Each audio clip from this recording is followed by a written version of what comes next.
Kolegice in kolegi, dame in gospodje, čast mi je, da lahko danes tukaj spregovorim. Nekaj ne funkcionira. Zdaj pa je. Pred kratkim je Gospodarska zbornica predstavila odlično pripravljen dokument za ureditev ustvarjalnega okolja. Ampak zelo neustrezno vizijo razvoja Slovenije, ki so jo poimenovali Made in Slovenija. Zakaj je to neustrezna? Zato, ker je to na nek način kopija tega, kar so Kitajci naredili pred 10 leti, torej 2015-2025, in so svoj koncept nadgradili z iniciativo Belt and Road, ki vzpostavlja transportni sistem, vodni in kopenski, ki bo mimogrede z našo tehnologijo dvignil tovorni promet na hitrosti 350 km, kar pomeni, da bo vse produkte možno pripeljati v Evropo v 48 urah.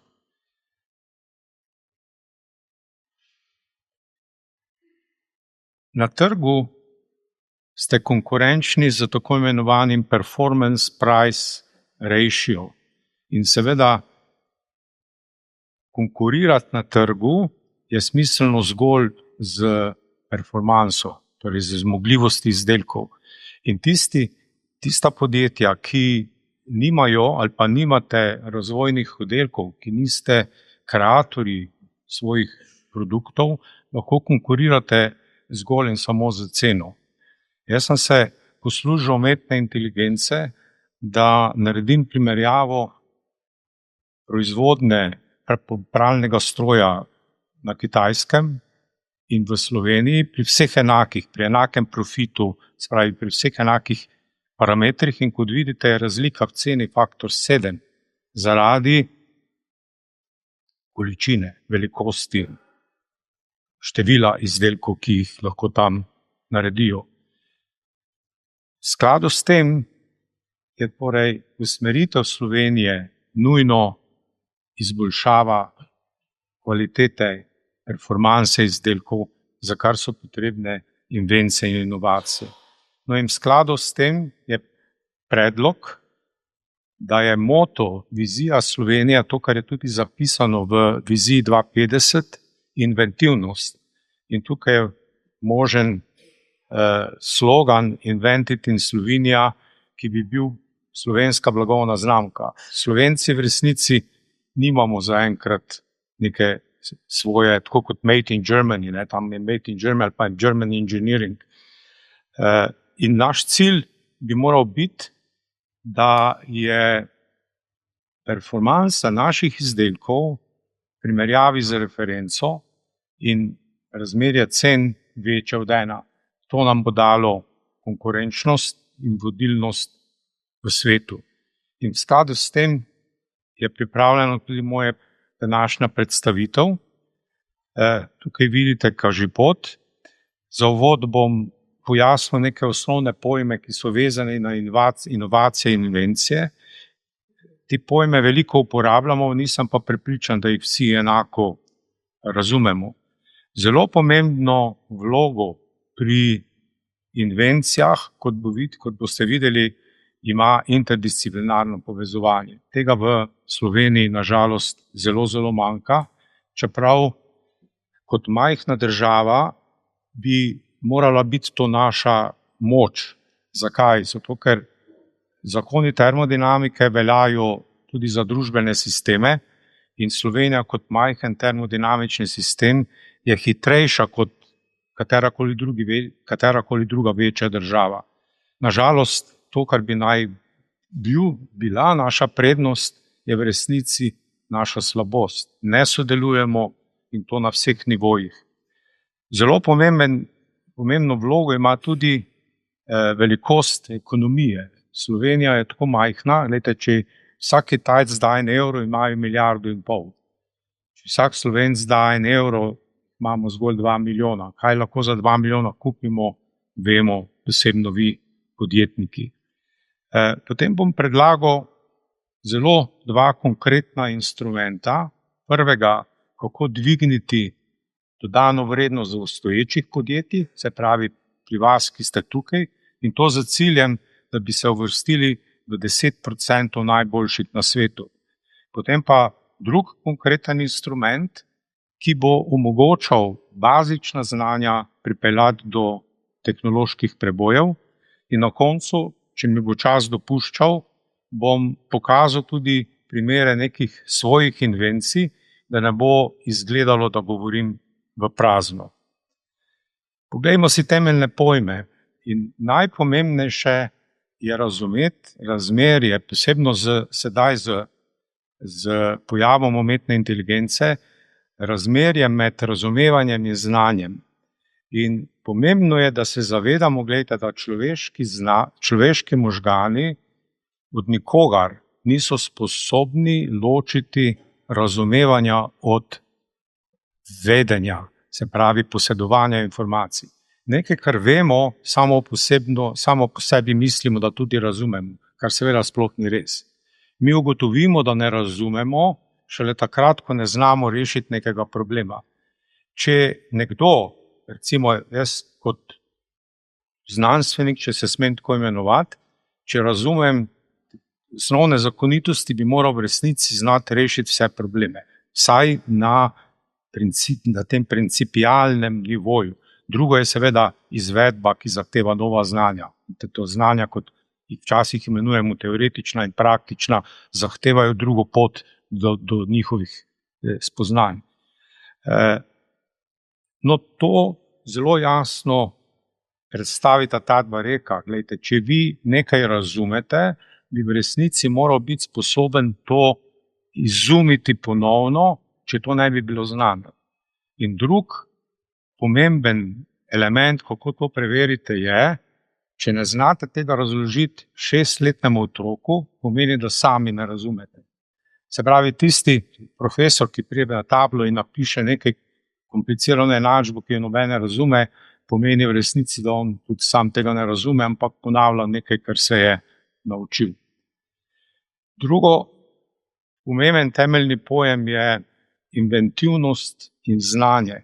Veste, skozi človeško civilizacijo je posedovanje informacij bilo ključno identificirano in označeno z znanjem. V resnici, gledajte, je pa inventivnost popolnoma ločena sposobnost, ki z znanjem, torej posedovanjem informacij, nima nič skupnega. In vsi, ki tle sedite, ali pa velika večina vas, ki ste morali biti inventivni, ki ste imeli pogum, da ste ustanovili podjetje, to je genialni akt. To je poklon vsem, ki ste to naredili.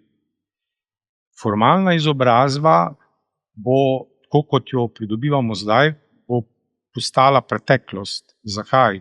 Zato, ker umetna inteligenca in ChatGPT in vrsto drugih, DeepSeek in tako naprej, vedo več kot katerikoli drug človek. Kar pa umetna inteligenca še, pa upam, da to še dolgo ne bo, ne zna, ni inventivna. Idej nima. Torej, pred nami, gledajte, je ključen izziv, in če bi lahko Slovenija resnično postala vodilna v svetu, prav zaradi tega, kar sem povedal prej, ker smo majhni termodinamični sistem in bi se dalo te stvari hitro urediti. Spravi, umetna inteligenca mora biti orodje znanja. Torej, če vi vzamete umetno inteligenco, pa si to zapišete, kar bom jaz dan govoril, boste z tistim orodjem vedeli lih to kot jaz ali pa več. Verjetno več.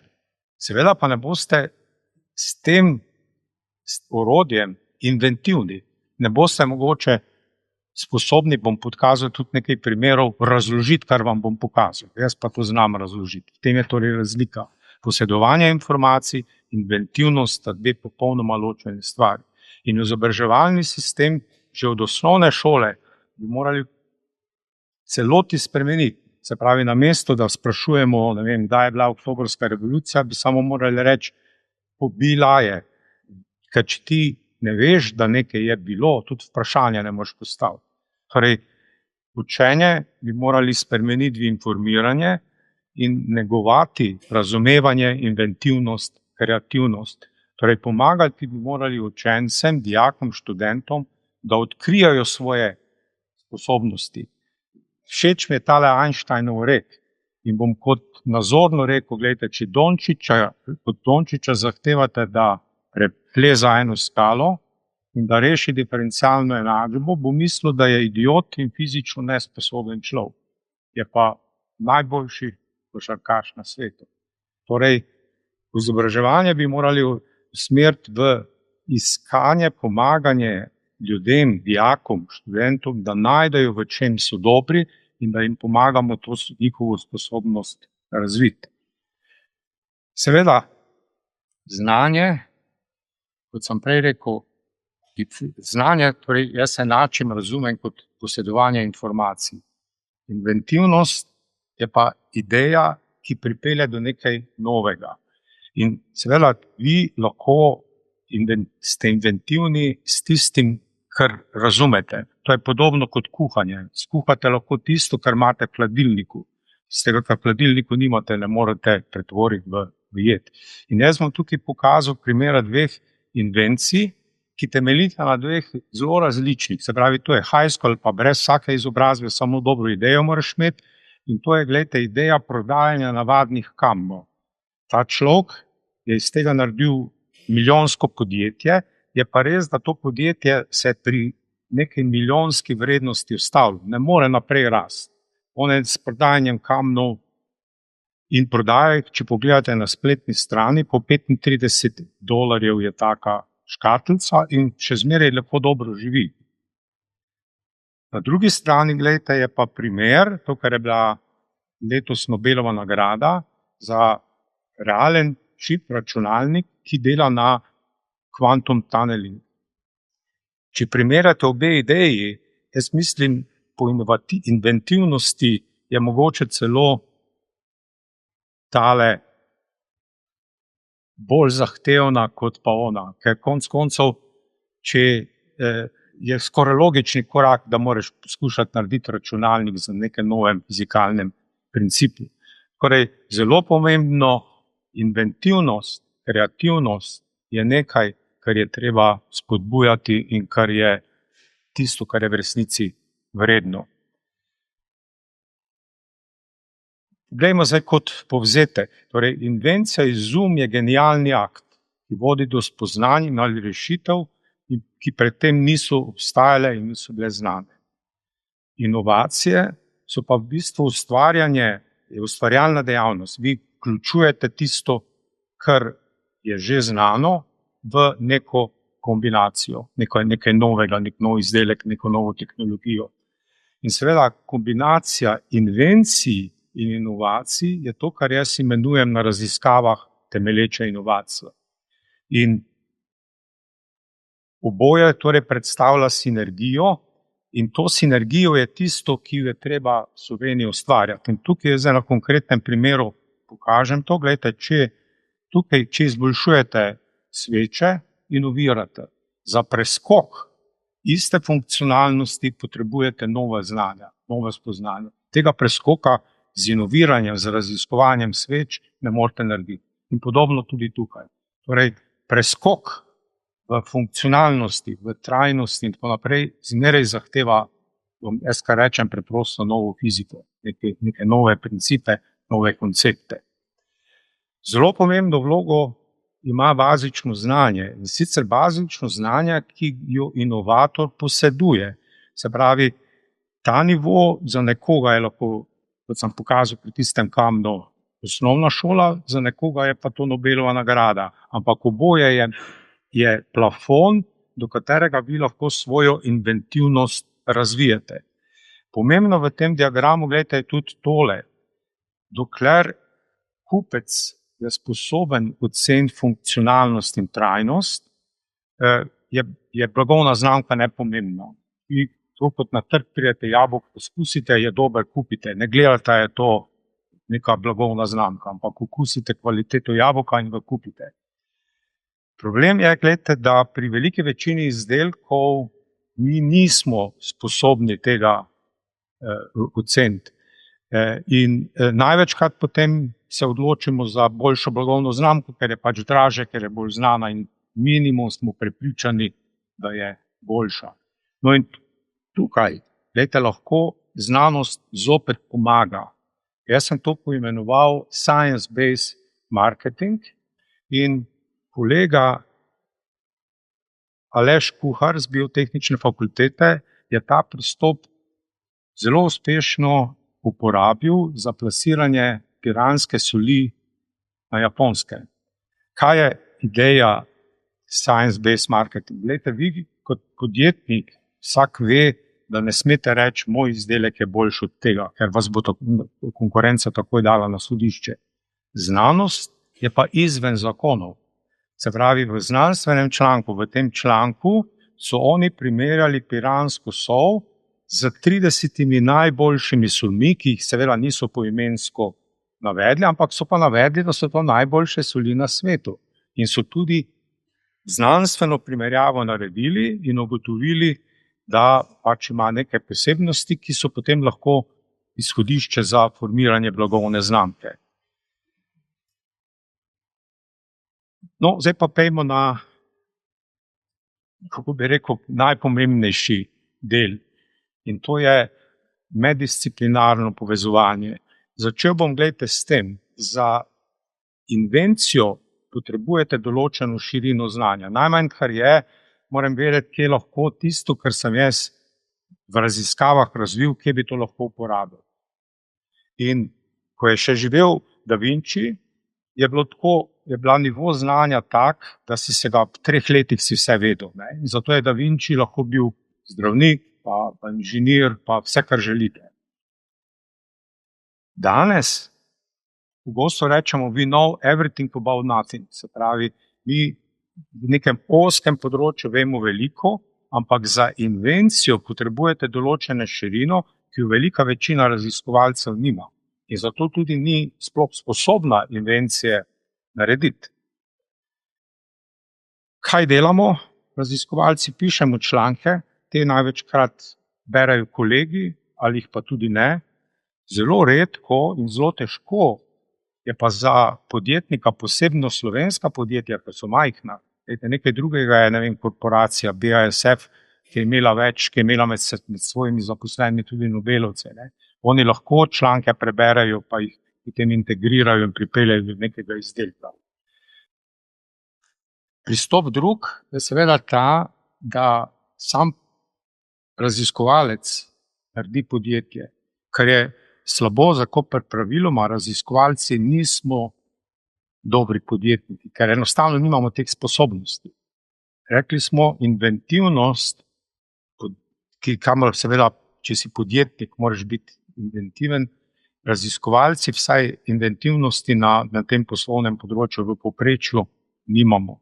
Zato je rešitev za Slovenijo formiranje tako imenovane inovacijskih skupnosti, kjer je vzpostavljeno sodelovanje med raziskovalci, poslovneži, skratka vsemi, ki so potrebni, da sestavimo verigo in pripeljemo do neko invencijo, do tehnološkega preboja in plasiranja na trgu. Inovacijsko okolje je tisto okolje, ki združuje, integrira vse, kar je najboljše in omogoča, da z bazičnih znanj ustvarimo ekonomsko prednost. Problem v Sloveniji, gledajte, je, da je naš način financiranja raziskovalnega dela popolnoma zgrešen že 30 let. Mi spodbujamo konkurenčnost med skupinami znotraj fakultet, znotraj celo istih katedrov ali pa celo znotraj istih laboratorijev. In zato bi bilo treba način financiranja znanosti takoj spremeniti, Slovenski denar bi moral biti uporabljen za stimuliranje sodelovanja, tekmovati je pa treba na mednarodnem trgu, znotraj Evrope, znotraj sveta. In to je posebnost Slovenije, ki je velike druge države nimajo. Ampak mi tega inštrumenta nismo razvili, ga nimamo in zato tudi imamo probleme. Vloga ekonomije. Lejte, to je tipičnih teh 9 nivojev, ne bom šel zelo v detalje. Tukaj nekje se konča z člankom, potem potrebujete ta proof of concept, da pokažete tako, da vsakdo razume. Vmes tudi upam, da bom imel dovolj časa, da pokažem primer, ko se rekli, razumemo. Ne? Tudi potrebujete nekaj 100 000. Tukaj potrebujete od 1 do 3 milijonov, tukaj pa potrebujete več 10 milijonov. Razen tega je pa v povprečju uspeh 1 od 10, kar pomeni, da bi Slovenija morala biti sposobna zagotoviti od 100 do 300 milijonov rizičnega kapitala vsako leto, kar seveda nobeno podjetje v Sloveniji tega ni sposobno narediti, ker smo enostavno premajhni. Zato bi dejansko rizični kapital morala zagotoviti država in tega seveda že 30 let ni naredila. Drug problem majhnosti je ta, da vsak produkt zahteva lokalni trg. Lokalni trg, kjer vi prodajate. Vi ne morate takoj na ameriški trg. Najprej morate prodajati doma, da lahko sploh spostavite neko proizvodno. In zato bi mi potrebovali neko sodelovanje z nekimi državami, ki bi nam omogočali lažje vstopanje na večje trge. Se pravi, da bi bil nek drug večji trg, ne vem, indijski ali kateri, korejski, enak kot naš. Se pravi, da imamo neke partnerje, s katerimi bi lahko vstopali na enostaven način na tuje trge. No, zdaj pa kar zelo pomembno, ta 2 instrumenta. Prvi je za dvig konkurenčnosti obstoječih podjetij. In cilj je, da bi obstoječa podjetja dvignili med 10% najboljših na svetu. Kako lahko to naredimo? Naredimo lahko, gledajte, tako, da vzpostavimo sodelovanje podjetja z vodilnimi raziskovalci. In ideja je, jaz sem to poimenoval sklad predsednika Republike Slovenije, skoda da predsednice ni tukaj. Ideja je torej, da se vsako leto zbere 10 najboljših podjetij, ki so že najboljša in to po kriteriju dodana vrednost na zaposlenega podjetju, podeljena z dodano vrednostjo najboljšega v tej tržni niši.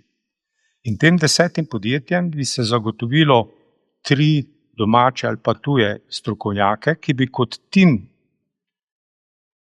preživeli 30 delovnih dni na leto v podjetju. Od začetka verjetno več, kasneje manj. In cilj je dvigniti med 10 najboljših na svetu. Jaz mislim, da je to možno.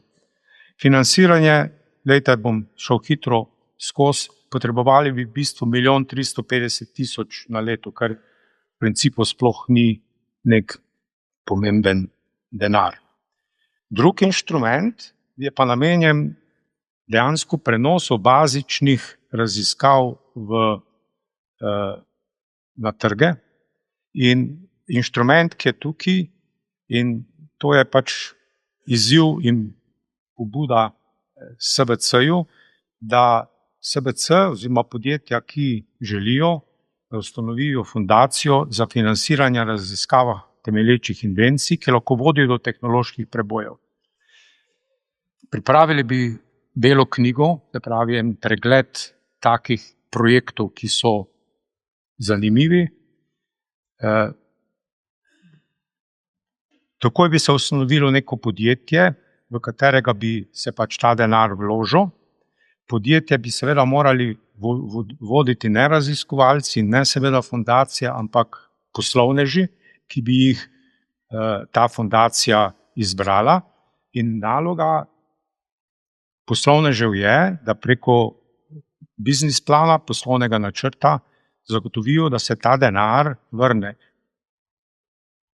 fundaciji. Ko enkrat denar vrnejo, oni postanejo tudi solastniki, 20% solastniki tega podjetja in obenem seveda mora podjetje vsaj 10 let nadaljevati delo v Sloveniji. Prišel sem torej do konca, ostalo mi je še 4 minute, kjer bi pokazal nekaj primerov na raziskavah temelječih invencij in to svojih. Zdaj časa mi ne bom mogel čez vse to iti, bom to vse skupaj preskočil, razen mogoče vam bom pokazal, gledajte, tisti, ki misli, da razume. Prosim? Lahko? Aha, čakaj, bom pa, če pa smem podaljšati, bom pa vseeno razložil. Moje raziskovalno delo je na področju disipativnih sistemov. Glejte, mi na makroskali veljajo zelo preprosto. Newtonov zakon, Maxwellov zakon, pa zakon ohranitve energije in materije. Če to razumete, bi v resnici moral znati razložiti vse, kar na makroskali vidite. In seveda nihče med nami vsega ne zna razložiti, kar pomeni zgolj to, kar sem že povedal, da ne razume. Mi mislimo, da razumemo, v resnici ne razumemo. No in osnovo tega, zdaj pa zakoni fizike, gledajte, veljata za 2 telesi, ne? Prvi Newtonov zakon, drugi tretji zakon. Takoj, ko imate pa 100 teles v interakciji, pa seveda več Newtonovi zakoni direktno sicer še zmeraj veljajo, kako se pa tak sistem vede, pa v bistvu z zakoni ne moramo več enostavno odgovarjati. In mi potem uporabljamo statistiko.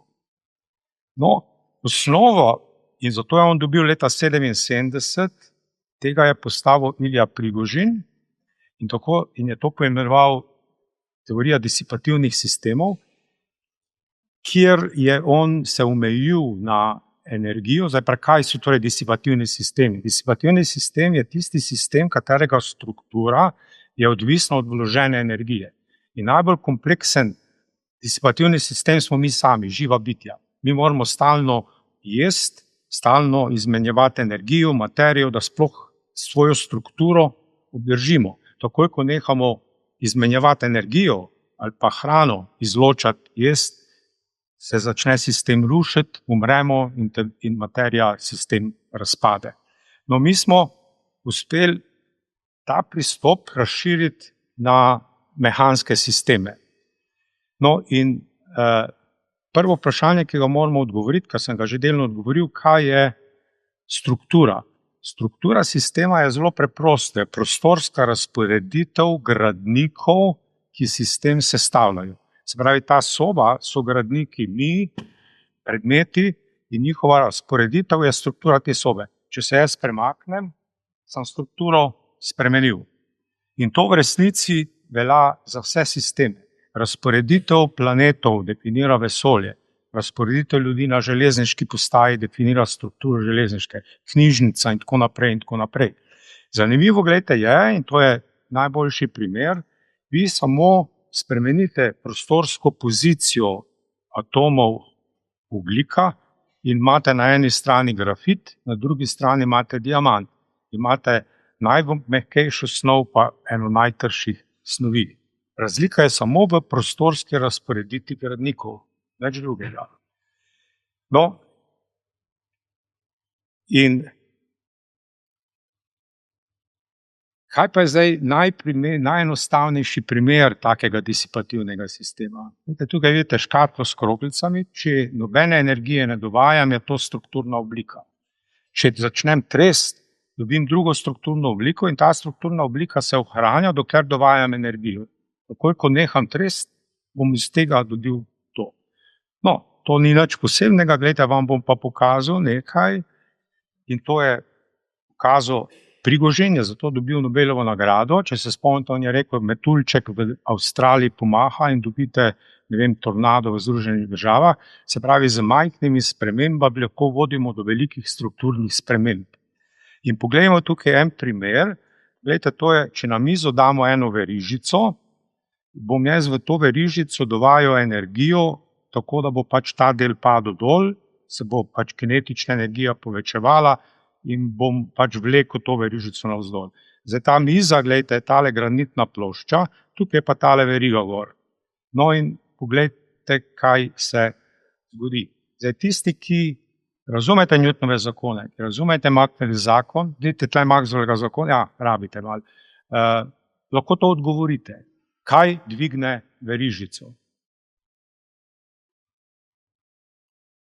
Tak eksperiment lahko vsak doma naredi. To sva midva s sinom naredila v dnevni sobi. Kaj dvigne verižico?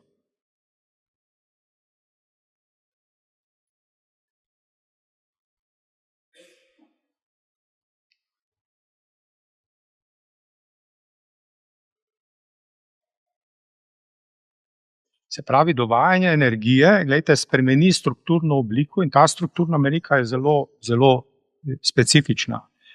Ista zakonitost velja na molekularni nivoju. In pogledajte, tle najenostavnejši primer. Jaz tukaj vlečem počas, spreminjam s tem, ko dovajam energijo strukturo in dobim eno vedenje. Tukaj potegnem hitro dovedem energijo, spremenim strukturo, se vede material popolnoma drugačen. Poglejte, mogoče bolj zanimiv, ker je zdaj, ker delijo denar za vojsko, tukaj imam dve enaki plošči, vse je enako, samo da je ta trikrat tanjša. In ustrelim za 45 metri na sekundo, poglejte, skozi debelo gre metek skozi, tanka plošča pa metek ustavi. Kako je to možno? Poglejmo še en primer.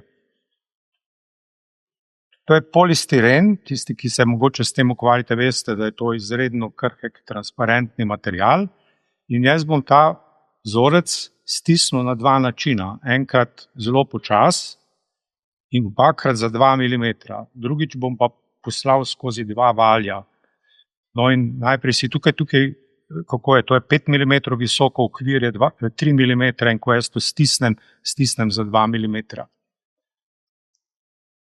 Plošča pokrijem, bom malo pospešil, stisnem, vzamem ven, jasno, zdrobilo se, ker je izredno krhek material. Evo, in je krhko.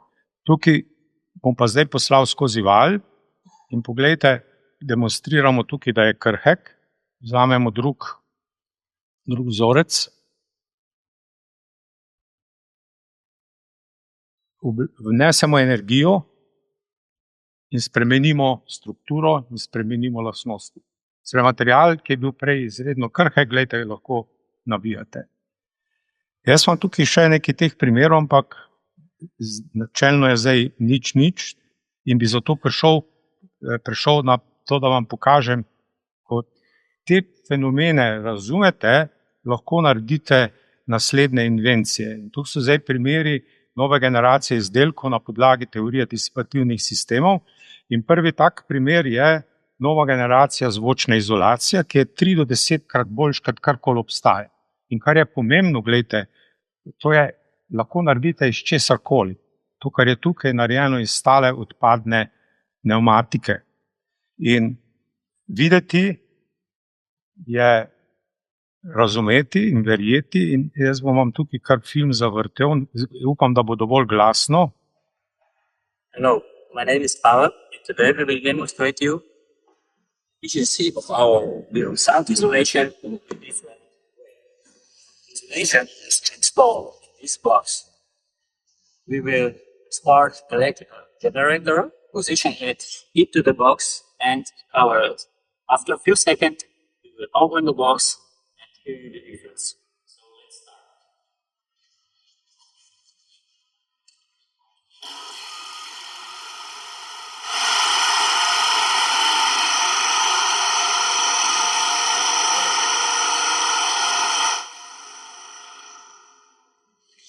So instead of using clamps, we just press for a second.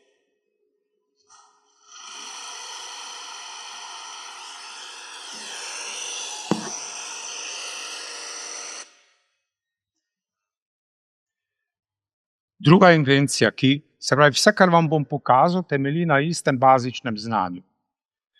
No, in med zvočno izolacijo in izolacijo mehanskih, absorpcije mehanske energije je zelo blizu, tako da to ni nič tako novega.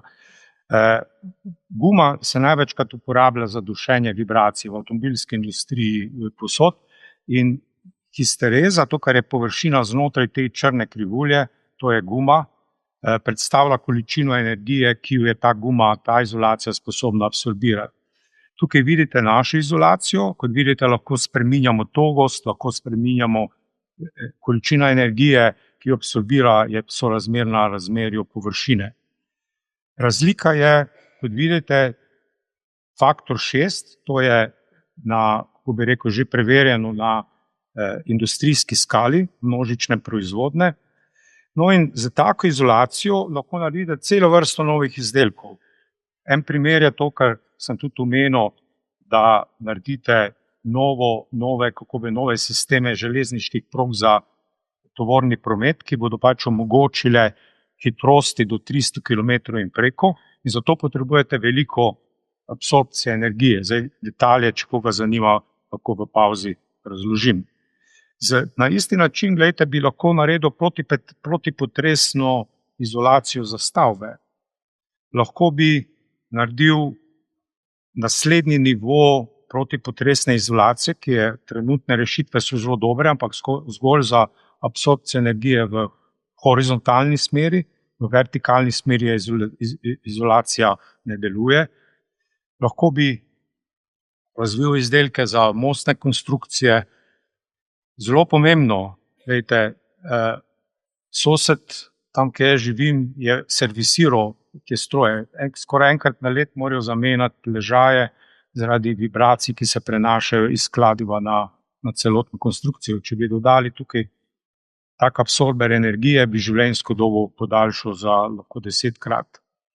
Ročni, kolega Bitenc ve, da delavci, ki uporabljajo kladiva, se jim živčni sistem v rokah lahko imajo velike težave. Temeljenje strojev, mostne konstrukcije. Za tovorni promet potrebujete, ker pač tovorni promet lahko več kilometrov dolgi, in ta del transporta potuje v to smer, ta del vlaka potuje v to smer in vi morate na nek način kompenzirati to razliko, zato potrebujete nove vezne elemente. Zelo pomembno, lahko bi razvil novo varnostni sistem, pasivni varnostni sistem za avtomobile, ki bi omogočil po mojih izračunih, da se zaletite 100 km/h, pa bi preživeli. To sta dve rešitvi trenutni, to je Audi, to je Tesla. On je patentiral pač sistem, da je to izlito vse iz aluminija v enem kosu.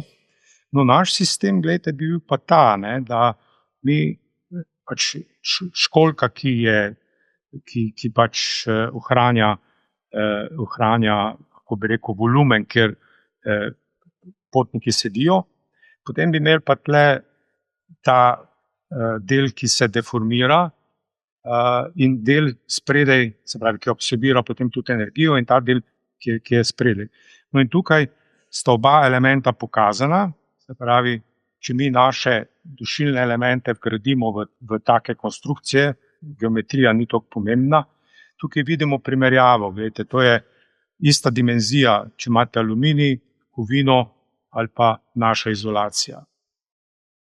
No, tukaj je pa primerjava tega mehkega dela, ki bi naj bil v prednjem delu in kot vidite razlika, to so obstoječe rešitve, naš dušilni sistem je 5-krat boljši kot to, kar obstaja in na praktično tukaj vidite demonstracijo, da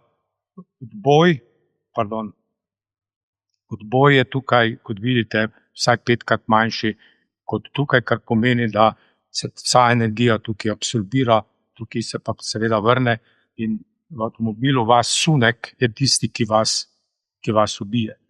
No, to je zdaj aplikacija teh bazičnih znanj v tehniki. Lahko z istim znanjem razvijete implante, ki so oseointegrabilni. In kaj tukaj vidite? Implant na razdalji 4 mm imate na tej strani tako strukturo, na tej strani pa tako strukturo in se mehanske lastnosti razlikujejo za faktor 4, kar je več, kot je pa razlika les pa jeklo na razdalji 4 mm. Se pravi, za spremembo strukture lahko spremenite lastnosti materiala in date potem čisto novo funkcionalnost. Mi smo to vgradili v pujske in to nam je moj sošolc, gospod Polanič, ki je na žalost zdaj pokojen, omogočil pri njih. In izkaže se, da po 6 tednih so te implanti popolnoma se zrasejo s kostjo, kar pomeni, da načelno bi lahko naredil, če imate tukaj, ne vem, kostnega raka, bi tole kar odrezal, pa bi kar vmes dal in bi se zraslo. Zdaj, potencialen je ogromen, seveda pa potrebujete veliko denarja za to, da to pripeljete na trg. Recimo zobni vsadki, in mi smo to kar raje imenili tooth root replacement, pomeni, da zob spulite, to date kar not in se vam v 6 tednih zrase, lahko še prej, in potem lahko nadgradnjo naredite čisto klasično, tako kot je. Vidite, z istim znanjem lahko tudi naredite membrane, ki imajo najmanjšo poroznost manjšo od virusa. In tukaj je tudi primerjava narejena z drugimi membranami, ki so znane kot Gore-Tex in tako naprej, ampak seveda uporaba teh membran v tekstilu je nesmiselna, ker tam potrebe niso take. Ampak tukaj vidite, kaj ta membrana omogoča. To je nogavica narejena iz takega materiala, vodna para gre skozi.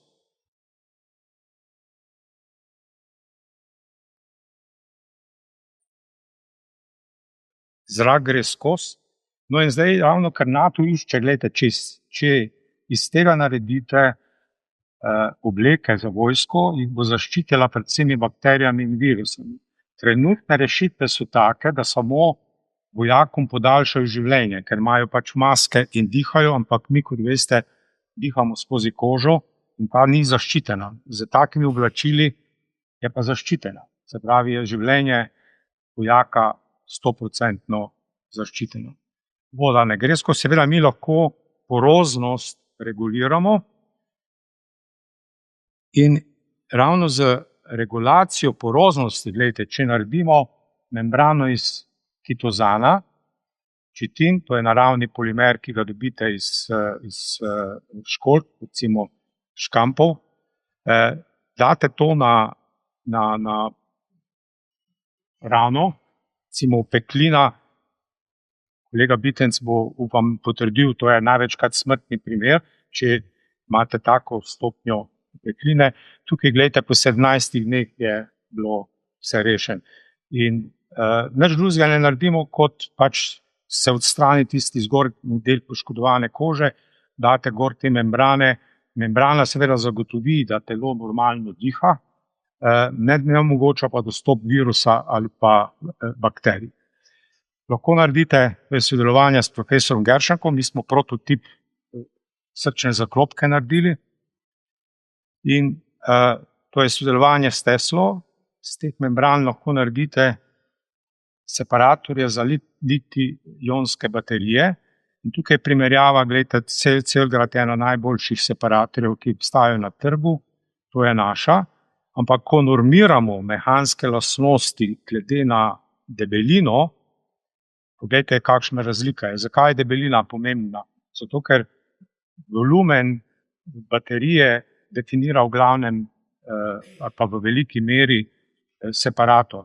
In če vi naredite separator tanjši, lahko naredite več navojev in lahko podaljšate kapaciteto. Pomeni, da če mi, 3-krat stanjšamo debelino, lahko, ne ravno 3-krat, ampak za faktor 2 podaljšate življenjsko dobo. Obenem naša baterija, oziroma naš separator, gledajte, ima bistveno daljšo življenjsko dobo, hitreje se baterija polni, To je Celgrad, to je naš separator, tej se polni, tej se na prazni ne, ampak tej se polni, torej blazne perspektive. To je to. Hvala vam za pozornost.